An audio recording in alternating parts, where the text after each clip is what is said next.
two of the biggest AD carries are banned out here in the first round. Very interesting to see a blue side Urgot ban when, to me, Hanwha Life will have higher priority on Urgot than DAMWON Gaming. That's been Tal's go-to, the most impressive pick, and it's squared up his laning phase. For DAMWON, my question is, do you have to ban Yasuo? Because I think Hanwha Life will definitely first pick it, and I'm also going to actually comment on a ban from Hanwha Life. I'm a big fan of the Galio ban, because looking at Barrel's solo queue, he's played basically every support game as Galio recently. 17 games of Galio, 13 and 4. Wow. Already a big pick recently, but that's what they've been favoring, so I do love the ban from Hanwha Life, because otherwise, why Barrel today is a fair question.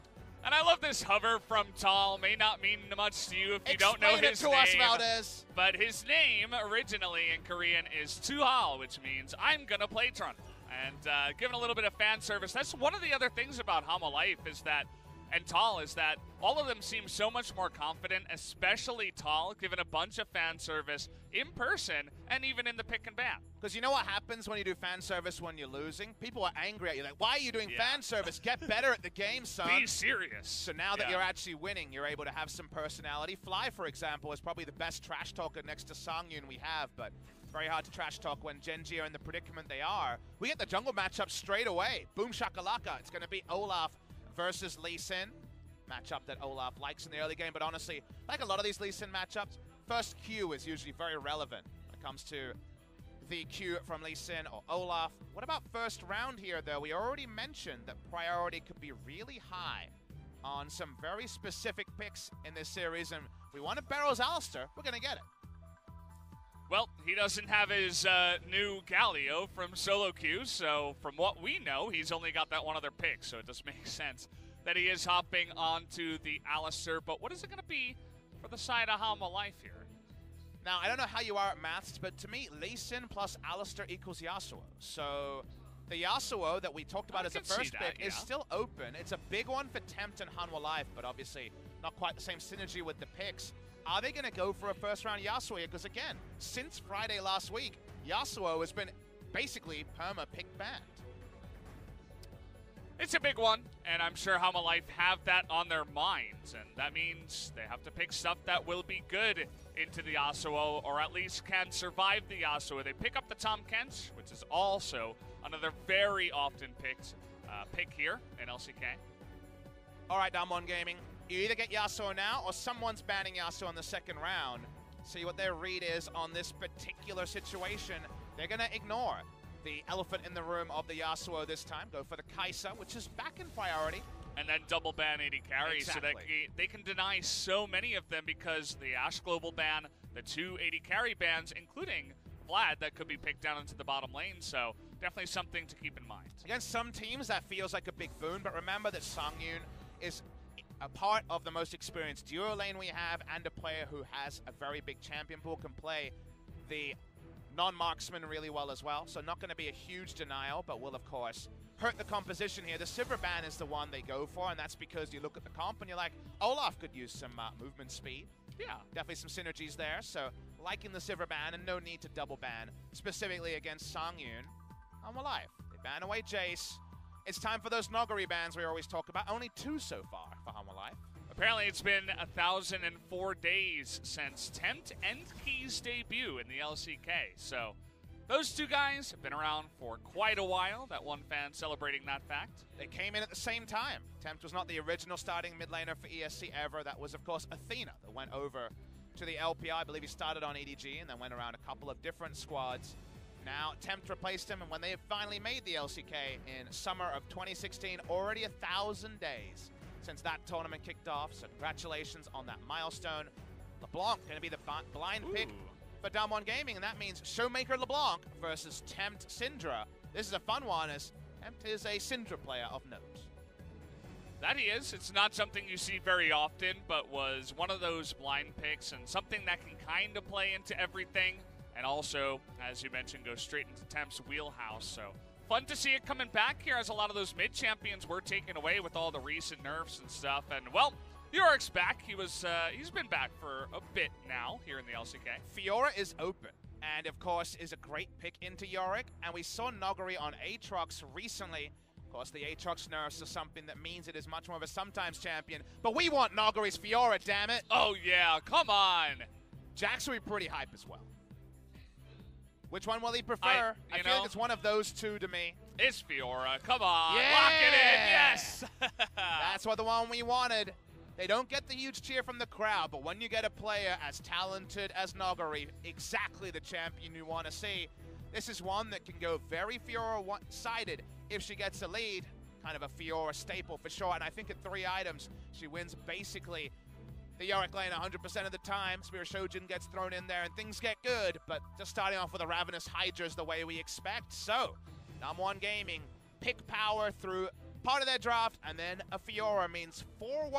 Going to be the big thing here, and also a lot of synergies for Nuclear to swoop in on the Kai'Sa late and get some assassinations. Very true. This also means with the Yorick last pick that Victor will be going into the bottom lane with that Tahm Kench, so no AD carry on the side of Hanwha Life. It's only happened a couple of times so far for Songyun to jump onto non-AD carries, the awesome dudes, if you will. One time on Vlad, he did get a win, and then one time on Victor, which he took a loss.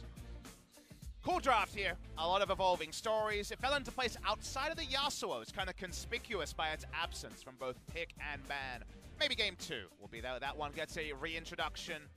So big picks on both sides. Tal with the blind Yorick when Fiora is open, and he gets his just desserts there. But Yorick is really strong in this lane, pre-Hydra and pre-Fiora getting a couple of levels, and Bono is on his staple. To me, he's a Viking right now, and he likes to be bold. If they play around lane priority, which they'll have in the Fiora lane early, and also in the mid lane, you like Syndra before LeBlanc has access to level 6. Given those two things together, there could be windows where you start getting going as Hanwha Life, and DWG Gaming can never actually get their items and champions to the level to fight back.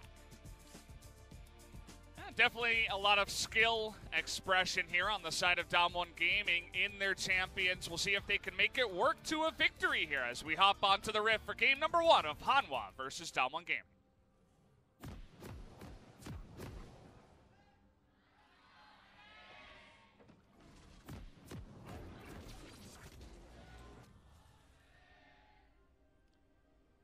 Here we do go back into it on this lovely Friday afternoon. Good to be back here casting some LCK, and this should be a fun one. This is what we have hyped up to be a pretty big match. Should go to 3 games. Wouldn't expect it to just be the 2-0, but we'll have to see how this first one goes off. Excited to see Tempt back on his Syndra. Haven't seen that in quite a bit.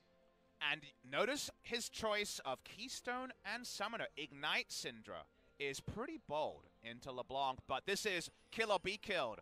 This is very much Hanwha Life. You can tell from the fact that they have a Victor bot lane trying to wave clear like we saw in 9.1 and 9.2, and not one of those newfangled crit carries. It fits into what we were saying. Get the Olaf started so he has an invading advantage, win the lanes that early games suit Hanwha Life, and then close it out before things like attack speed and crit become the separator in a team fight. A lot of snowball being invested by Hanwha Life, even down to runes and keystones, which is cool to see.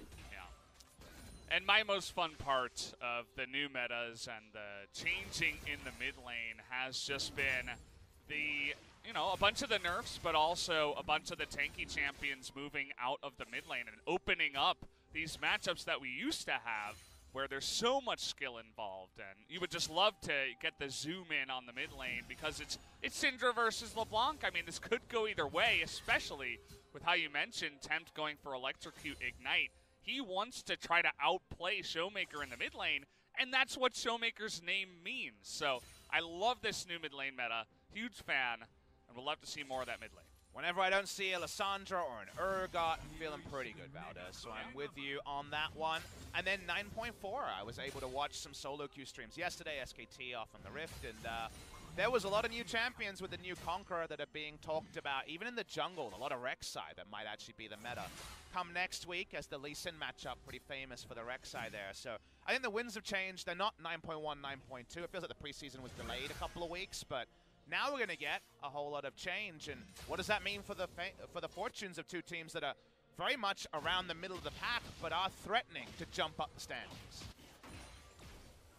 Should be some fun stuff already down on the bottom side. Victor doing his thing, should be very safe here in the lane.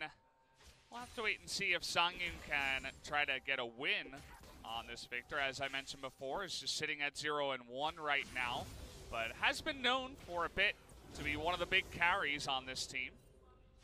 Well, he's next to his most reliable support. He is 7-2 on Tahm Kench. 9 games, actually, one of the highest pick rates we have of any player on a single champion this season. Yeah. So kind of conspicuous that he's been able to pick up the Tahm Kench this much. And I think that's probably related to the fact that around him, for the first time in a few years, there's been a lot of champions you consider banning, because Tal has been performing in the top side. Bono's been double banned in jungle many times over the course of this season. Lee Sin and Olaf, the 2 champions of this game, are the big picks in his champion pool. So given that, there's been enough great plays from his allies, so there's been reasons to ban things other than Tahm. We're going to not talk about Tahm and zoom in on the Olaf. Nuguri does get rid of that box, and now Bono on top of him. The flash does come in. Nice riposte to deny that one and just get away relatively easy, but did have to blow his flash.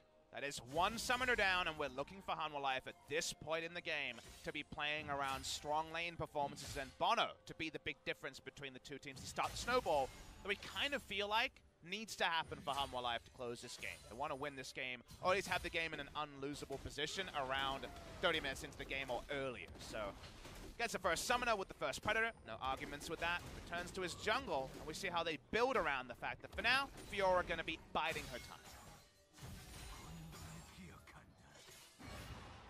Excited to see if Punch can continue his win streak as well. By the way, he's currently 3-0.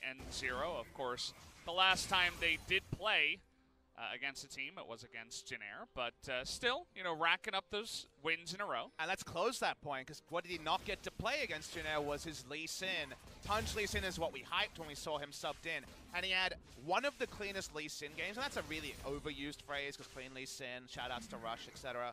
He had one of the best Lee Sin games straight up that I've seen in a long time. He was unbelievable in that series against, I believe, the Afrika Freaks. So because of that, he's back on that pick now, and the moment he hits level 6, we could see some ultra clean Lee Sin play, and that's something fun to look forward to. Another thing to mention, as our observer did just point out, Songyun, he does have that Frostmancy, but he's CSing a bit, as you'll notice. Just some of the minions going the way of Tahm Kench so far. He's kind of doing half and half, it looks like, right now. It's not, it feels like half and half when you look at it now, but it's because he didn't start with the Frostmancy. He started with Doran's Ring and farmed.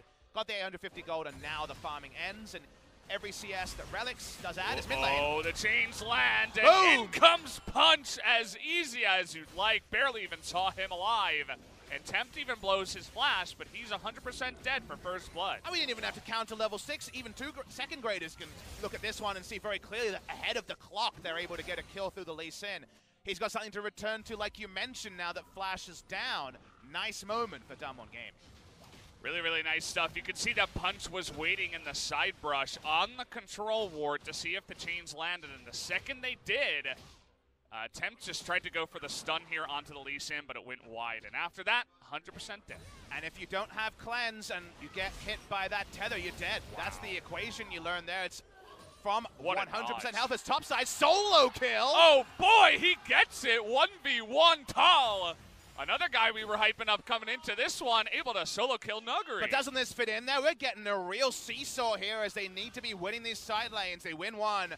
The mid lane doesn't go their way. Bono invading with pressure. He's level 6. Yeah, he's level 6. No smite there on Punch either. Bunch of damage going down. One more axe. And a couple of reckless swings may have done it, but he is able to get away and pick up that red buff. Reckless swings, but a reckless play in the top side from what we could tell on the side of Noguri. Have to see how that starts in the mid lane.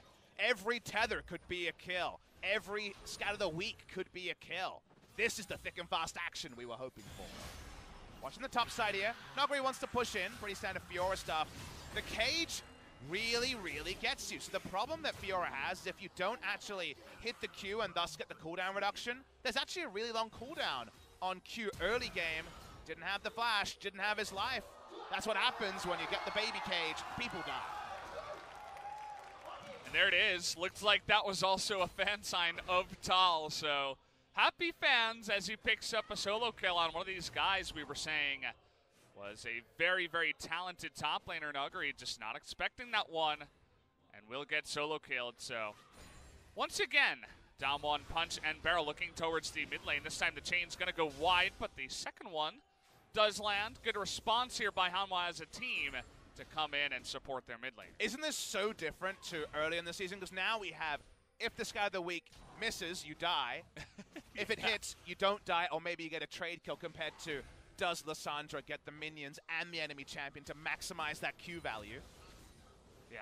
How well can they CS under Does turret? Urgot press W to fully negate all damage? Well, times are changing around the Rift, but a 700 gold lead already means that Merc Treads is done for Showmaker, and just the bang for your buck double Dark Seal on the side of Syndra. Ooh, lands that one. The stat of the week. In goes the ult just to push them away, especially because he does have that blue buff, and nice little trade there by Tempt. Something we should mention is that after having his flash blown early, Fiora has actually been pushing up and trading to the point of still have a 17 CS lead in the lane. So the kill actually only equalizes gold, rather than opening up a big lead for the Yorick. It means that Noguri has largely been playing this lane relevantly. I'm surprised that AoE didn't hit. That looks like it hit. It did not, Just apparently. gonna say. That wasn't the last half second either, so I think that would have interrupted the back in that case. Yeah. But worth noting that Fiora is not as far behind as the solo kill kind of makes you feel in the matchup. Yeah, it is true. I mean, that is Nuggery in a nutshell as well. I mean, he's just going to go as hard as possible and really test his opponent, see if he can get that kind of solo kill, and if not, he's going to get a bunch more CS. Punch coming in here onto the Ocean Drake, but he is spotted, and he will actually continue it as his bottom lane will help out. You notice that Olaf is going to try to fight for this because Hanwha don't want to be giving up objectives early, but he's going to be late, it looks like. Yeah, he's late. Laser almost gets it there, actually. Will they consider following up? Tongue Lash onto Punch, but it is a Lee Sin who does hop away. They'll look to at least trade onto the blue buff here, as it is a 4-on-4 in the bottom side. No TPs involved in this one. Barrel. Yeah. Oh, big knock-up! Huge one by Barrel. Gets 3 of them in the back line. They can't get any kills, but what a play there for Barrel to get in position and deny that blue buff. And this is the push and pull when you have the earlier power spikes. You know how one life are feeling pressure, like, crap, we couldn't get there for the Drake. Let's steal a blue buff. Let's do something proactive. Otherwise, we're going to be the architects of our own demise. Barrel with the flash only can reset blue, but he stops Hanwha Life from getting anything out of that play, and it means the rotation down is wasted as well. That it is. Ocean Drake to the side of DWG Gaming, and that's going to make, especially, I mean, all these lanes are going to get a huge bonus from that one, as this laning phase is extending for quite a bit in this one. No big pushing to either side. No plates have been taken on the map just yet. What I'd like to see from the Tahm Kench, because he's definitely 20 to 25 CS ahead of what you'd expect for a Relic Shield support to have now. The first item completion, which is the big benefit you get, I really want to see a redemption now. Zeke's has been an item before. You could definitely consider, because of the burst, something like the reduction of damage going into some of the other support items, but I would love to see redemption if we're going for a Lehen-style build, and have an extra AoE to help the lanes around the map scale. And speaking of scaling, Hanwha Life trying to find that proactive objective, the Rift Herald should be theirs. See that they were thinking about contesting that one, but it was really just Showmaker hopping forward to do a bit of scouting, put down a ward, see who else was there. And they end up having to give that one away, and this is with plates still available for 2 minutes, so you would expect, although sometimes the pro teams here in LCK don't always use the Rift Herald on time, you would expect them to get some of those plates somewhere on the map. You notice about a 500 gold lead that the extra farming has allowed. We need to pick that one up, guys. Bono. No. We need to pick it up. We need to pick it up. It's going to time out. Not like this. Please pick it up. Observers, don't show anything else. Exactly. This is the full zoom we want. Zoom in. Look at that eye. It's like one big monkey SI. This is me. It's gone, Papa. No. I'm so sad. Oh, no. I was pulsating with it. I know. My eyes, they were pulsating just okay. like it. I was like, no. My day's ruined now. Like, everything was going well today. I was in a good mood. It was a good game. It was really even. They put so much into that play, and then Hanwha Life just say, you know what? You can have it. Bono doesn't know, I bet. They even get the zoom in on Bono. Do you reckon he knows yet? No chill observers. Do you reckon he knows yet? He might not know yet. It's when he thinks about popping his sweeper that he'll remember. It's like, wait, I shouldn't be able to pop my sweeper. Yeah. Would almost expect him not to know. There's like a big hush around the crowd. I know, everyone is like murmuring, like, oh my god. Oh, what is this? Oh, who is this guy? There's definitely a Scotty doesn't know, Bono doesn't know song running through my head right now. But really sad times for that one. That means no plates. That's 320 gold. Just up in flames right now. Up in the air, yeah. And Hanwha Life, that was one of their ways to actually push a lead that they need to grow. Remember, their win condition is to stay ahead of gold. They're behind in gold, Valdez, and their way to catch up is now gone. Really not what you wanted.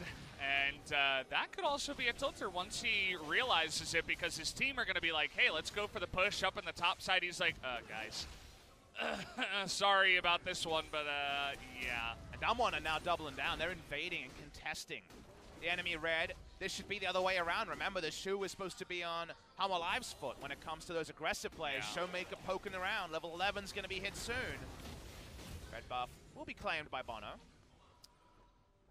Was a bit scary, but Lee Sin pretty good at securing those, but obviously not in position. Olaf as well pretty good at doing the burst damage right before the smite, so it's part of the reason why Bono has been able to secure a bunch of these buffs under pressure. Tal has gone for the Bramble Vest, the item that I actually would forget the most. You remember this, but in the name. 2018, yeah. I would forget the name of Bramble Vest every time. But very necessary, given that Ravenous Hydra, you know Noguri will rush. He needs the AoE lifesteal when he's fighting against ghouls and minion waves to be able to actually take trades against Yorick. You never want to build this and then they don't build lifesteal. I'm not actually getting much value out of my 1,000 gold, but outside of Rammus rushing against Urgot, this is definitely the time to take it. It's against the Fiora. So given all of that, that should mean that Yorick should still stay competitive for about the second item phase, and second item onwards when Fiora will get going. Speaking of getting going, level 11. Oh, there it is, and the chains do land, but he's not going to continue on to that one. Didn't really have too much support, as actually Punch is looking towards the bottom side. Want to look over the gold again. Of course, your first eye is like, whoa, 40 CS, and you remember it's Frost. Oh, I checked it out. He's only down about 80 gold. So he's right there, and he's going to be catching up as well. Exactly. The catch-up part is what people forget, is that you're getting gold from two different sources. It's not just wages, like we're not just salarymen, we're also being able to get our investments going with the quest when you have Frostmancy's bot side. Oh boy, Songyun in a bit of trouble here, but the stun does go down onto Tahm Kench, and well, at the end of the day, it is Tahm Kench going to deny any kills that you thought could be coming on the map. Only type of Frostmancy still left is this duo lane Frostmancy that was not changed. The Huff is otherwise live as Barrel's coming in for a double dip. Devour looks like it was still down as both of them flash in the bottom lane. Big time respect as now Bono up in the top side. They want to put some pressure onto this top turret. Not going to be able to take it out just yet. But it's a much sicker gank than it first appears. These are the sort of ganks Bono needs to go for, the pressure ganks, to take down a turret, to make it a long lane. Temp's joining him as well. They're not getting the plates, but damned if they're not going to take this turret. Yeah, I feel like this is a big play that LS would like, where he's like, forget the Clown Drake, we don't need that, we don't care about that, let's take the top turret. Only problem is that a nice little response here from Punt as he immediately goes down to the bottom side to do his own sort of pressure on the map, and DWG Gaming themselves will be able to take out a turret. That does mean, though, that you guarantee the phase where Victor's going to really start thinking about just wave clearing in mid. And we know, of course, he's god tier at that. He's a mid laner by trade, known for his line wave clear. Is he the best? Is Anivia better than him? Who's better? Victor. Victor's Victor better, need probably? to use his ultimate to do it. Yeah. It's relevant level 1 through 5. So I'm a big fan of the Victor there. It's Victor, unnerfed TF. TF's still pretty good. Sivir, of course, as well. Once you have an Essence Reaver or full stacks onto your Mana Flow band, those line wave clear champions, the ones I'm a big fan, because you kill the wave as it walks into the lane. But the fact that they went for this play and gave up the Cloud Drake, like you say, you think it feels like an out trade, but now the map state is what you wanted, where you have Victor mid lane in a short lane wave clearing. There's no risk about that, and you're going to start rotating around the Fiora. The only downside is that Tempt will get increasingly exposed as the game goes on. He's the worst side laner of the 4 solo laners in this game, so we'll wait and see. they can play around that. The way you play around a Syndra getting exposed in long lanes is that you play to your win condition of we need to be aggressive, we need to be assertive, we get outscaled, and we use Syndra for objective control, for picks. That's much less about being in a long lane, it's much more about Baron starts spawning, and if Hanwha Life don't get the Baron, I think DAMWON Gaming win basically every game. Well, it's very clear in terms of what DAMWON have to do in terms of their own win conditions. Just deny that one, and we'll see if it does happen as this kind of state you were mentioning has come to life, as both Songyun and Nuclear have moved into the mid lane and just begin clearing out these waves, farming up as much as possible. And let's talk about how DAMWON are actually not ready for this as much as they should be. We might have to hold the macro point, though, is seeing a 3-man dive bot side. Yorick has a lot of buddies. They help push this turret. And, you know, just the movement to get over there, and nobody can really push into the mid lane unless they go for a dive, and that's exactly what they want to do. Can they get Songyun? Absolutely, they can. One of the big things of Alistar is that you can get those big dives off real quick, as the Tahm Kench wasn't there to help him out. And also, LeBlanc pushing on top. They need that punishment, Valdez. Nice sidestep comes through from Nuclear. I wanted to draw the fans' attention to the build here from Nuclear. It's very different to other builds we've seen this week because there's no effect or no effort put into evolving Q early.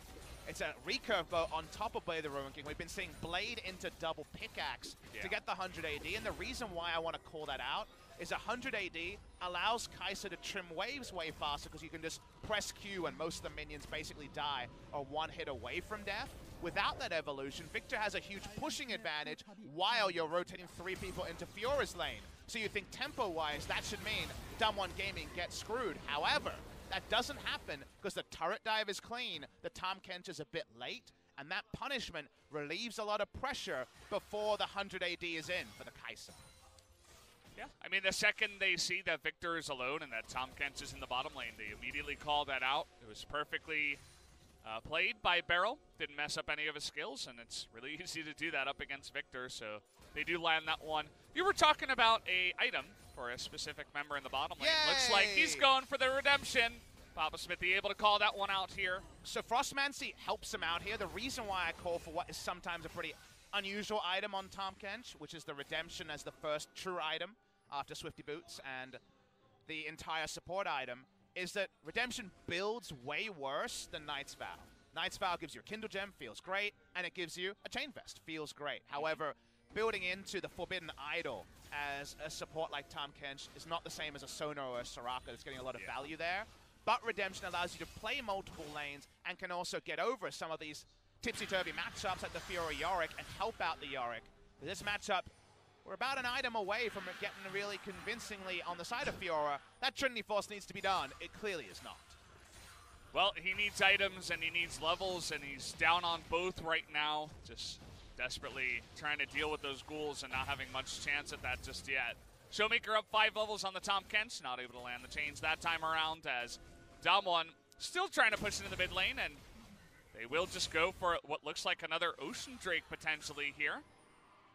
As Bono and Tall on the right side is Showmaker looking for another play, but he is going to get stunned up. Can they burst him? He has to flash away. As that time around, Showmaker going for the big play goes a little bit too far. Thames would have really wanted to ult there because it would have forced him out. out. And again, there's the Ignite onto Songyun, but Showmaker himself takes a bunch of damage too. Another close trade in the mid lane. But Tempt actually gets to chunk out Victor because Syndra doesn't ult. If Syndra gets to ult there, he can't re-enter the fight and then tempt any burst. So because of this might end up being more competitive for DWG Gaming if they want, but they're actually going to show a lot of pause. They know Victor's gone, and yet they still don't invest anything in trying to face check on the Drake. It's an Ocean. They give it up. The Infernal next time, though, that's going to be a fight point, that's for sure. Yeah, that's the big one. And yeah, I mean, you're exactly right. Songyun ends up TPing towards that fight, actually, just to make sure that he is in position. So what you were saying, it seemed like Hanwha Life was expecting DAMWON to potentially contest if that objective doesn't end up happening. Songyun still did go for the TP, though. Agreed, just one piece away from that Trinity Force. Would love to get that item here. Around the map, though. The map is not feeling like it's as controlled by Hanwha Life as I would be looking for to justify the draft. And the gold lead is still 2,000 for DAMWON Gaming, which, given where this game is going, 80 carry versus no 80 carry, Fiora in a side lane, you're really liking DAMWON, even if they're, say, 2,000 or 3,000 gold down, so it feels like an effective 5+ K lead for DAMWON Gaming. Now, it doesn't necessarily mean they're going to close the game. We already saw in our pre-match stats the DWG Gaming snowball stats aren't that great. They get first bloods and are only 3-3 compared to a lot of teams that are 6-0, 7-0 with a stat like that. So DWG Gaming, they've surely been working on their macro game with Coach Kim Jung-soo from Invictus Gaming. That's the thing that clearly these very talented individual players need to get to the same level as other teams in the LCK on. Only thing remaining is the macro game. For now, they're in a good spot. They've got a gold lead. They're getting their vision down. And we're looking for Hanwha Life to actually find kind of a combo play, maybe an aggressive Abyssal Voyage, and a kill on Noguri would be a nice start. It looked like they were attempting that, but Key ends up just soloing a Rift Scuttler, so not going to be the case just yet, although he is still hanging around that top side, or rather the bottom side.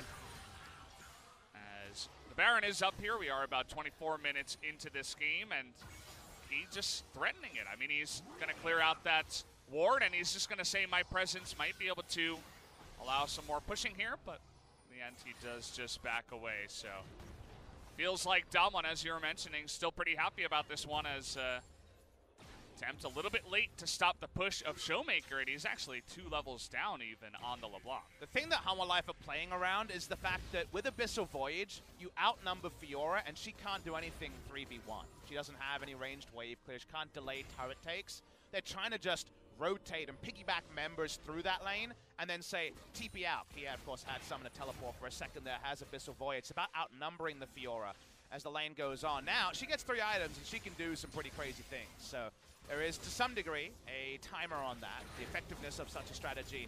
They're not getting into turrets. They're not actually changing the game state. We got 100 AD on Nuclear now, and even mid lane, the turret is way stronger than you might have assumed, especially given the item build Nuclear went for. So you're worried now, at least I am worried now at 25 minutes, that maybe Hanwha Life have officially missed their window because Trinity Force is in. Good news abound for DAMWON, and Hanwha Life only a kill and a couple of turrets to their name.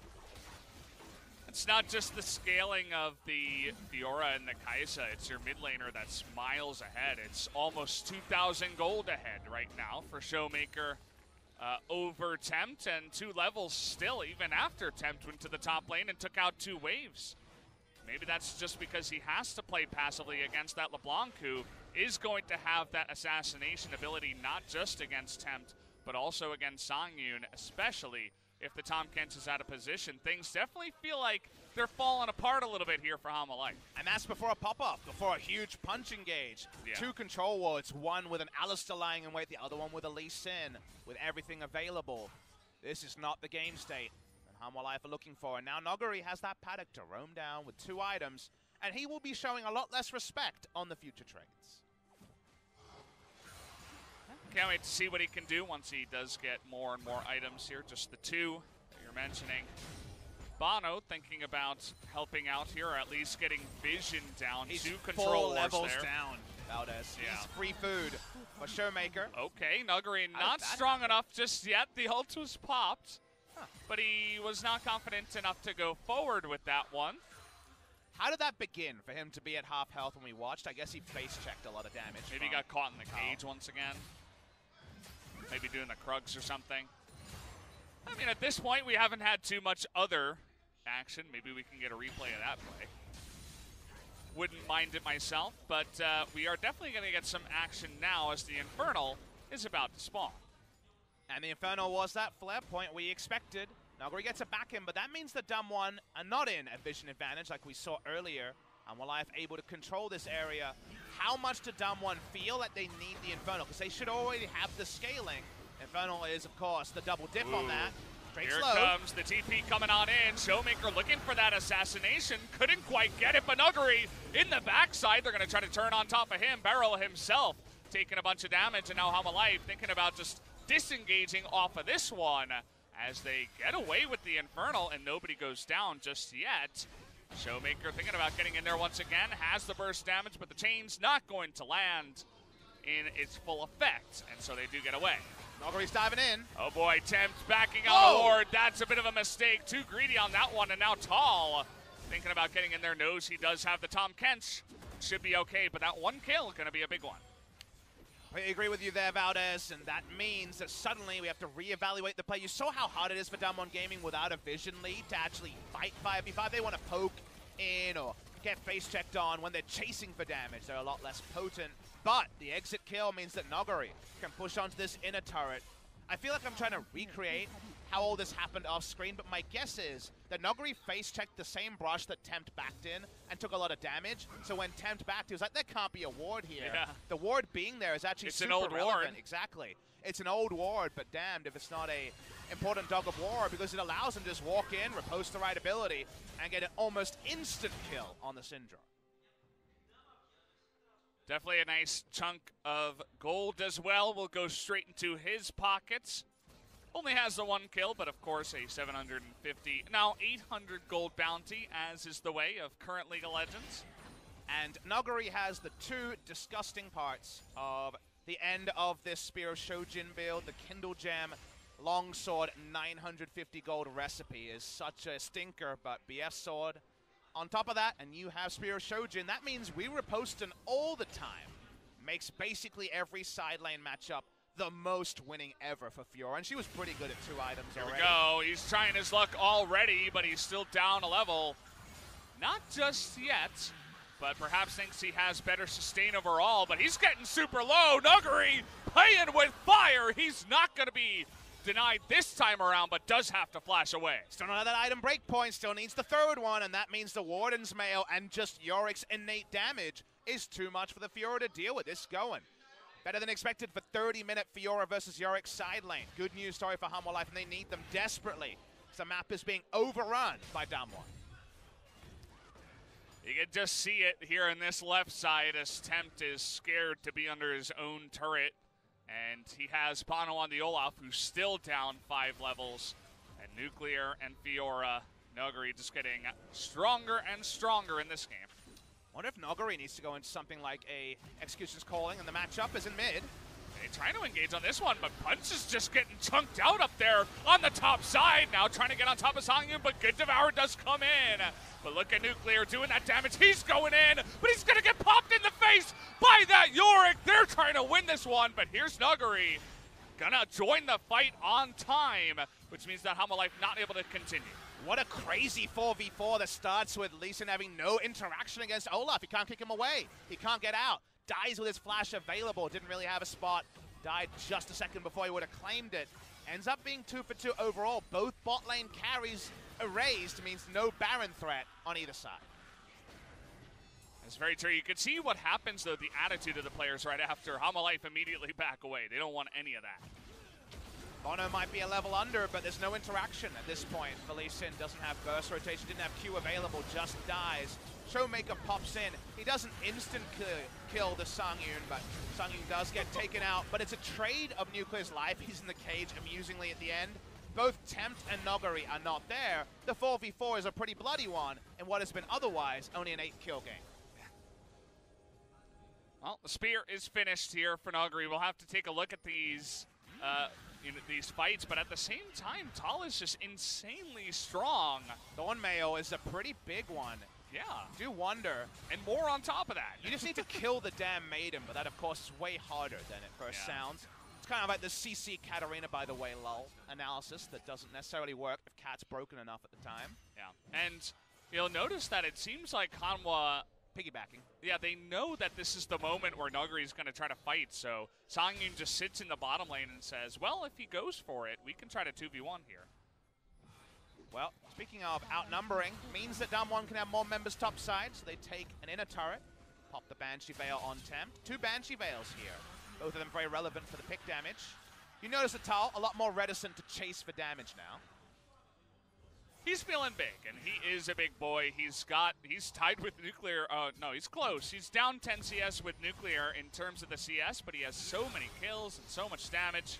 Here we go. This is the trade. Trying to get that riposte down, and he does finish off that ultimate. Can he have the damage here? The redemption is not on time as Key just a little bit late on that one, not able to save him. Just looks like you're broken when you have the Spear of Shojin, and all those abilities that you know have real cooldowns don't anymore with 40% CDR. Yeah.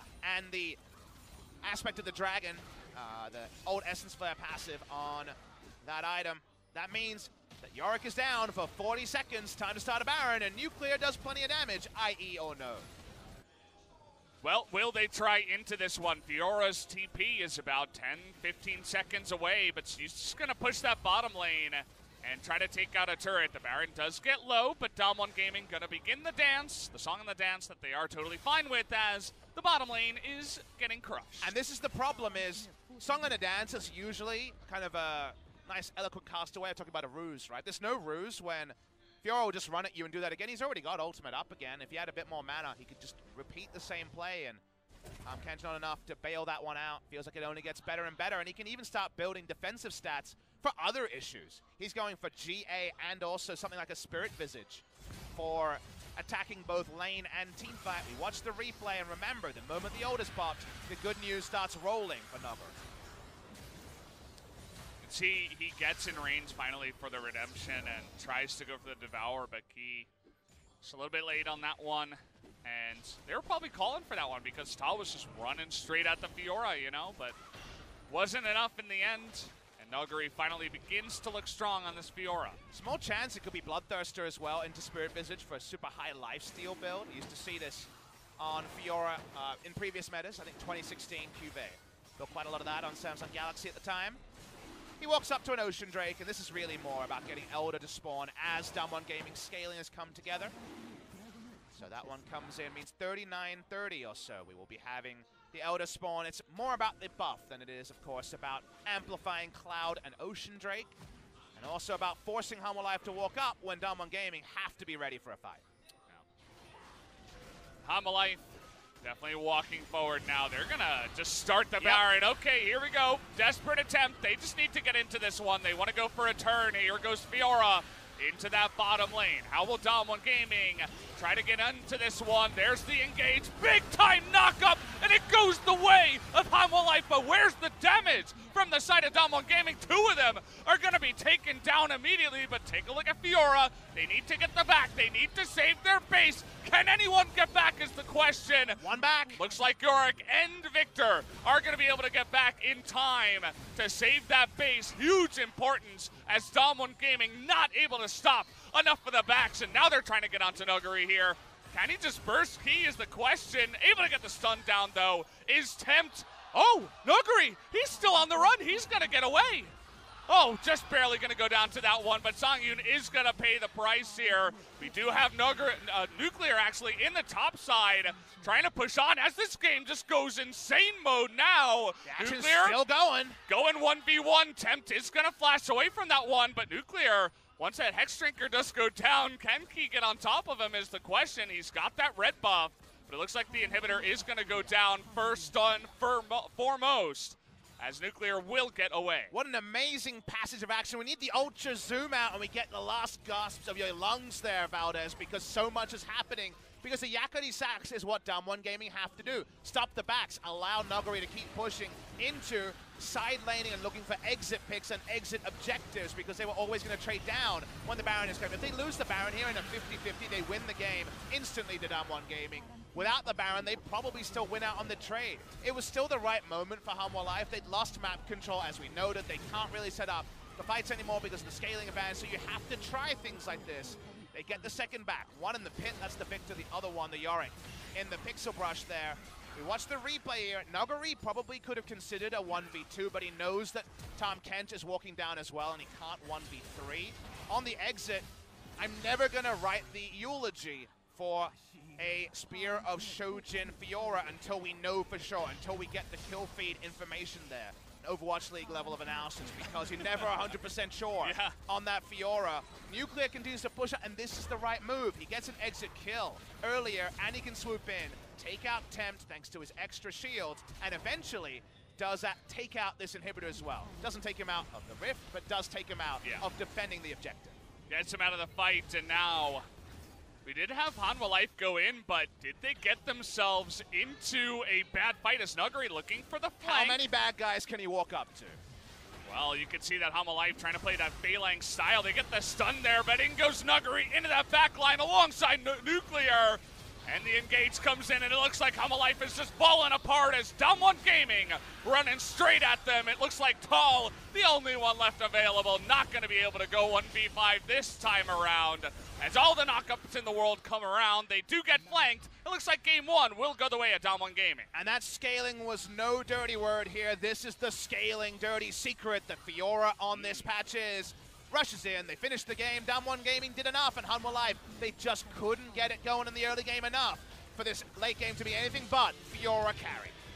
And there it was, you were mentioning it, at even 22, 24 minutes, DWG Gaming felt in control just because Hanwha Life weren't really able to push the advantage in the early game that they had in order to get ahead of the scaling of DWG Gaming, and DWG Gaming looked much better tonight up against Hanwha Life compared to some of their other games that we have seen in recent times. But wasn't it a fun game as well? The champions change, the meta moves forward a little bit with Frostmancy now a sometimes thing, and we see that DWG, things fall into place, and we're seeing two teams coming off a 4-0 week. We're seeing two teams playing with their tails up rather than licking their wounds after difficult losses, and that was felt on both sides. There were good moments for both, but DWG Gaming had less of the onus of aggression on them, and the aggression couldn't pay off to the maximum value for Hanwha Life, and that's what the coaches are both going to be talking about coming into game number 2.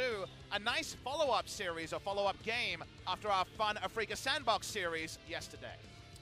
That was a good one. That was a lot of fun. It feels like things are getting much more competitive here at the LCK, which in the beginning it was like, well, there are the Western teams, the good teams, versus the Eastern teams, the bad teams, on our little standings meme we had here in Korea. But it doesn't feel like that anymore, as some of these lower teams, Afrika coming in, DAMWON technically on the east side, but if they win this, they secure 4th place ahead of Hanwha Life and ahead of Kingzone. So it's a big one for them. They get a fantastic start here, and it's very well deserved after that game. And the prep for both teams is, guys, this is our gut check. Where are we at as a team is the question that DWG Gaming and Hanwha Life coaches be asking.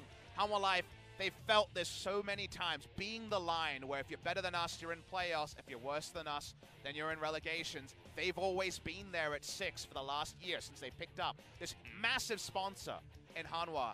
And that's why they are so desperate to win against a fellow contender. Game 1 doesn't go their way, and now they have to fight back with a reverse sweep. That they do, and it's not going to be easy, especially with the way that game went. The pick ban looked relatively even overall. I couldn't say that either team kind of swooped it away, but they were both doing different things, and their comps made sense for what they want to do. So there's no real wagging of the finger. I'm sure people were saying, what's this Fiora? Could have been Jax, could have been something safer, until you see where Fiora really gets going. Yorick did a whole lot of damage, and I would say at least 28,000 of that was to Fiora in the side lane. It worked till it didn't. A classic Fiora story. That's the way it goes. Maybe up against a better team, DWG wouldn't have been able to get away with a bunch of that scaling, but just remember even the early game, the LeBlanc-Lee Sin combination to essentially take Syndra out of the game from the beginning. If they don't get that early kill, you have a Syndra that's doing more damage, you can shut down the LeBlanc in the side lanes, and maybe then Hanwha could have pushed their advantage. Loving these live pictures. We're seeing some coaches with some arms crossed. A lot needs to change for Hanwha Life to get back in this series. They absolutely do. Should be a fun one, guys. We're not expecting the 2-0.